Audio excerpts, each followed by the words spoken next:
말씀 시간마다 구약의 인물들을 이야기하고 있죠. 지난번에 에녹 얘기했으니까 오늘 누구 할 것 같으세요? 노아 하도록 하겠습니다. 저는 얼마 전에 그 노아에 대한 이야기를 설명한 적이 있습니다. 재림 준비에 관한 이야기를 하면서 동행과 준행이라고 하는 두 가지의 면을 살펴본 적이 있습니다. 오늘은 히브리서 11장 7절을 중심으로 좀 노아의 이야기를 하기로 합니다. 히브리서 11장 7절입니다.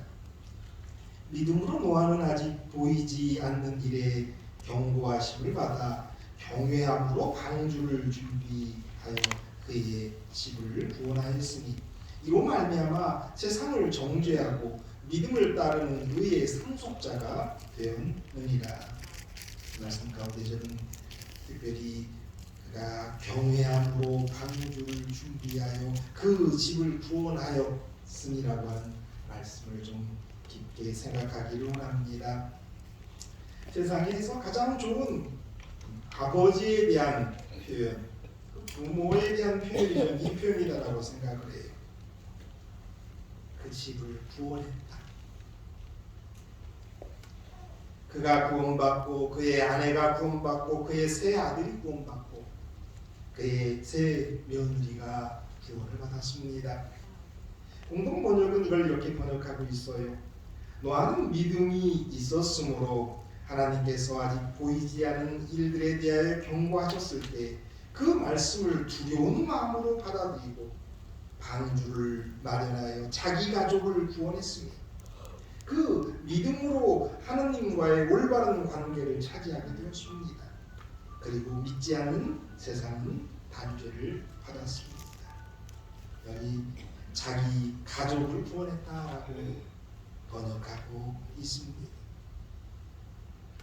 그러니까 노아의 그 방주를 준비해서 자기 가족을 구원했다라고 하는 이 말씀에서 우리는 노아가 하나님의 말씀에 대한 확신, 그 경고, 당시에는 비가 내리지 않는 세상이에요.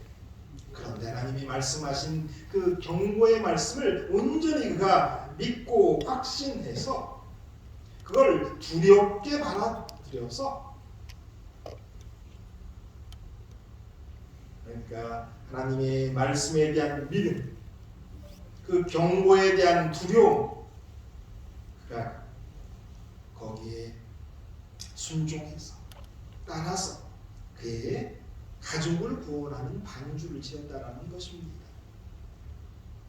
그러니까 그러한 믿음은 이제 그러한 두려움은 그로 방주를 만들게 됐다라고 여기 설명하고 있는 거죠. 120년간을 지었습니다. 그래서 사실 그 노아의 자식들은 방주 짓는 현장에서 태어나 눈을 뜨면 방주를 받고 방주 짓는 아버지, 어머니의 품에서 방주를 보면서 잠들었고 방주 주변에서 어렸을 때는 놀았을 거고 그리고 나이 들어서 방주 짓는 일에 참여하게 됩니다. 그러니까 그의 그 모습, 그의 실천, 그러한 가운데에서 그 세 아들을 온전하게 키워냈다라고 하는 것을 보게 되죠. 우리들이 그렇게 우리 자녀를 키워야 한다라는 것 일단 배울 수 있는데 이 자리에 있는 분들은 벌써 이제 자식들이 다 거의 크고 손주들이 있는 분들이시다. 그래도 우리가 다시 한번 이 말씀에 교훈을 얻어야 될 거라고 생각합니다. 이 노아의 믿음이 그의 가족을 구원했다는 말씀과 반대되는 노아의 믿음이 아니다라고 하는 강력한 말씀이 성경에는 있어요. 에스겔 14장 14절이에요. 비록 노아, 다니엘, 욥 이 세 사람이 거기 있을지라도 그들은 자기의 공의로 자기의 생명만 건지리라. 나 주 여호와의 말이니라. 에스겔 14장 20절이에요. 비록 노아, 다니엘, 욥이 거기 있을지라도 나의 삶을 보고 맹세하노니 그들도 자녀는 건지지 못하고 자기의 공로로 자기의 생명만 건지리라. 주 여호와의 말씀입니다. 성경은 의인 3명을 이렇게 대표적인 의인 3명을 이야기하면서 노아, 다니엘, 욥에 대한 설명을 합니다. 근데 이 말씀은 그들을 이 세 사람의 믿음도 그들의 자식을 구원해내지는 못한다라는 거예요. 오직 자기의 생명만 건질 수 있다. 이 말씀을 의지해서 노아의 아내가, 노아의 세 자녀가, 노아의 세 자부가 방주에 탄 것은 노아의 믿음이 아니었다라는 거죠.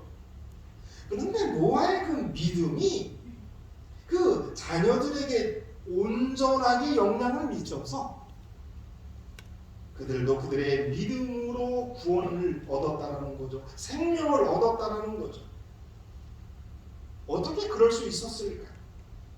노아가 제대로 믿었다는 거죠. 믿음을 보여주었다는 거죠. 그래서 그들의 가족도 구원했다라는 겁니다. 이런 사상을 신약에서 사도 바울과 신라는 아주 이렇게 강하게 이야기하고 있습니다. 사도행전 16장 31절에 이르되 주 예수를 믿으라. 그리하면 너와 내 집이 구원을 받으리라. 진짜로 예수를 믿는다면, 진짜로 심판을 믿는다면, 진짜로 재림을 믿는다면, 그렇게 산다면 그가 구원받을 수 있고 그 집이 구원을 받을 수 있다라고 성경은 말하고 있는 거예요. 그러니까 노아의 믿음이 나머지 7명의 식구를 구원해낸 게 아니라 노아의 온전한 믿음이 자식에게 전달될 수 있었다라는 것이죠. 그러니까 이 믿는다라는 것이 어떤 것인지 이렇게 설명하고 있는 거죠.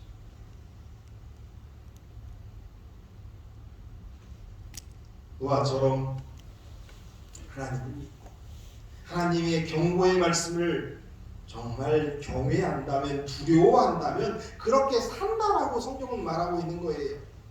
그렇게 살게 되면 그러한 영향을 자녀에게 미칠 수 있다라고 말하는 거죠. 그리고 중요한 건 이렇게 말로만 그렇게 사는 게 아니라 그의 삶이 정말 방주를 짓는 삶을 산다면, 그 방주를 짓는 일에 자녀를 동참시킨다면 그 가족이 구원을 받는다라고 성경은 말하고 있는 겁니다.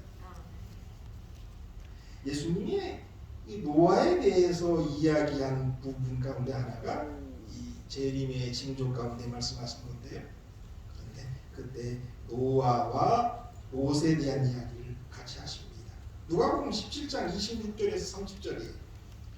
노아의 때에 된 것 같이 인자의 때에도 그러하리라. 노아가 방주에 들어가던 날까지 사람들이 먹고 마시고 장가들고 시집가더니 홍수가 나서 그들을 다 멸망시켰으며 또 롯의 때와 같으리니 사람들이 먹고 마시고 사고 팔고 심고 집을 짓더니 롯이 소돔에서 나가던 날에 하늘로부터 불과 유황이 비오듯 하여 그들을 멸망시켰느니라. 인자에 나타나는 날에도 이러하리라. 여기 이제 노아와 롯을 예수님께서 비교하셨습니다. 그러면서 이제 마지막 심판 때에도 다 나머지 사람들은 멸망당했다라는 건데, 그런데 진짜로 노아도 구원받았고요, 롯도 구원받았어요. 그런데 이 노아와 롯이 구원받았는데 그 가족에 나타나는 양상은 달랐단 말이에요. 노아는 창세기 7장 13절에 보면 그날에 노아와 그의 아들 셈, 함, 야벳과 노아의 아내와 세 며느리가 다 방주에 들어갔다라고 해서 정말 가족 전체를 구원해낸 반면에 롯은 그렇게 하지 못했습니다. 물론 그가 구원받았어요. 그의 딸이 둘이 구원받았어요. 그런데 그의 다른 딸은 구원받지 못했어요. 창세기 13장 14절에 보면 롯이 그때의 딸들에게 시집간 딸들에게 가는 장면이 나오죠. 창세기 19장 14절에 롯이 나가서 그 딸들과 결혼할 사위들에게 말하여 이르기를 여호와께서 이 성을 멸하실 터이니 너희는 일어나 이곳에서 떠나라. 그 사위들은 농담으로 여겼더라 라고 말합니다.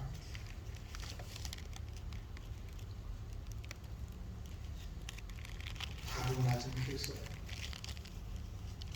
농담으로 여겼어요. 거기다가 내 아내는 소금 기둥이 되어버리고 말았어요. 그가 구원받고 두 명의 딸을 구원했지만 이 나머지 사람들은 나 멸망했고 이런 공통점들이 있지만 그 아픔은 다른 거란 말이에요. 그와 그의 가족을 그 집을 구원한 노아와 롯은 다른 모습을 보여주고 있는 것입니다. 이제 다 어른들이 많이 계시니까 한 가지만 더 추가해 말씀드리겠습니다. 나중에 이제 노아가 노아홍수 이후에 포도나무를 심고 술에 취한 이야기가 이제 노아의 말년에 나옵니다. 이 술 먹고 취한 노아의 하체를 보고 형제에게 알린 사람이 누구냐면 함이에요. 그런데 희한하게 저주를 받은 사람은 함이 아니고 가나안이 저주를 받습니다. 함의 아들이에요. 손주가 저주를 받아요. 유대의 전승에 의하면 왜 어떻게 함이 고했는데 가나안이 저주를 받았을까에 대한 그것을 유대인들의 전승에는 이런 식의 해석을 한다고 그래요. 그때에 이 함과 가나안 그의 아들이 같이 그 할아버지의 하체를 보고 쑥덕거리고 비웃었었다라고 유대의 전승들은 이렇게 설명을 해요. 그러니까 함이 함의 그 죄가 자식에까지 영향을 미쳤고, 근데 중요한 건 이제 제가 드리고 싶은 핵심은 그런 거예요. 노아의 실수가 누구에까지 이렇게 전해지냐면 손주에게까지 영향을 미친다라는 거예요. 희한하게 이 구원받는 장면에서 이 손주에게는 없어요. 노아 며느리들 자국까지 들어가라고 그랬고요. 그 다음에 롯의 모습 가운데서도 손주 얘기들은 나오지 않아요. 그러니까 어쩌면 우리가 진짜 챙겨야 할 이렇게 범위, 신앙의 가족의 범위는 우리의 자녀까지는 확실히 챙겨야 되고 거기에다가 뭐까지 챙겨야 되냐면 배우자까지, 자녀의 배우자까지는 그 부모의 책임이 있다라고 우리가 적용할 수 있어요. 그러니까 배우자, 자녀의 배우자까지는 그 가정의 사람들이 책임을 져야 된다라고 생각을 우리가 일단은 할 수 있어요. 그런데 이 부정적인 영향은 누구에게까지 미친다? 손주까지에게 미친다라는 거예요. 그러니까 우리 어른들이 이 말년에 잠깐의 실수가 재림 준비를 하지 않고 어떤 세상적인 것에 잠깐 빠졌을 때 그 영향은 손주에게까지 미친다라는 그런 말씀을 우리는 여기서 배우는 거죠. 그러니까 노년을 어떻게 살아야 할지 우리에게 보여주고 있는 말씀이에요. 아멘. 예수님의 말씀은 너무나 정확히 해서 이 노아의 때와 그다음에 롯의 때에 대한 이야기를 설명하면서 이 노아의 때에는 시집가고 먹고 마시고 장가가고 시집가던 홍수가 멸망했다라고 하고요. 롯의 때에는 먹고 마시고까지 똑같아요. 그런데 사고 팔고 심고 집을 짓더니 라는 말씀을 하고 계세요. 그러니까 마지막 때에 우리는 이 두 가지를 다 합칠 수 있어요. 먹고 마시고 시집가고 장가가고 사고 팔고 심고 집을 짓더니 우리 어르신들도 한솔에 계신 우리 장모님들도 다 이 말년에 심죠. 그러다가 끝이 오는 거예요. 근데 중요한 것은 그러한 모든 일들이 방주 짓는 일, 재림을 준비하는 일이 되어야 한다는 것이고요. 잠깐의 실수가 손주에게까지 영향을 미친다는 것, 그런 마음으로 살아야 한다라고 하는 말씀을 우리는 오늘의 말씀들에서 배웁니다. 하여튼 주 예수를 온전히 믿으면 너와 내 집이 구원받는다라고 하는 이 놀라운 진리가 우리에게 이루어졌으면 좋겠어요. 아멘. 우리가 온전히 믿으면 우리의 집이 구원받아요. 우리의 자녀는 구원받아요. 히브리서 11장 7절 오늘 본문으로 말씀을 제가 현대인으로 읽고 말씀 마치겠습니다. 믿음으로 노아는 아직 보이지 않는 일들에 대하여 하나님의 경고를 받고 그분을 두려워하는 마음으로 지체 없이 배를 만들어 홍수 때의 가족을 구원해냈습니다. 그래서 그는 세상에 죄가 있음을 선언하였고 믿음에 의한 의의 상속자가 되었습니다. 제가 굳이 이 말씀을 한 번 더 읽은 것은 이 현대인의 번역은 원문에는 없지만 한 가지를 강조하고 있기 때문에 지체 없이 배를 만들었다.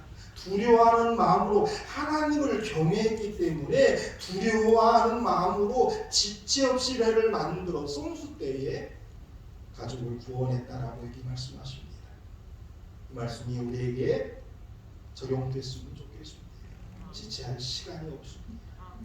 지체 없이 방주를 만들어 지체 없이 재림 준비를 해서 우리의 가족, 그 가족 구원해내는 우리 모두가 되기를 간절히 바랍니다. 기도하겠습니다.